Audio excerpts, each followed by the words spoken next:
Paano nga ba mag-delete ng GCash account? So sa video na ito ay tuturuan ko kayo kung paano i-delete ang ating GCash account kung hindi na ito ginagamit. Unang-una mga katropa ay open lang natin ang ating GCash account. At kapag na-open ng mga katropa ang ating GCash account, dito sa baba may makikita tayong profile. Click lang natin yan.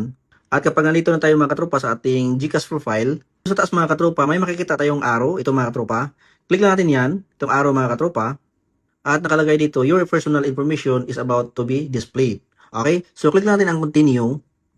At pagdating dito mga katropa, scroll down lang natin at may makikita tayong delete account. So, i-click natin itong delete account sa baba at may nakalagay, are you sure you want to go?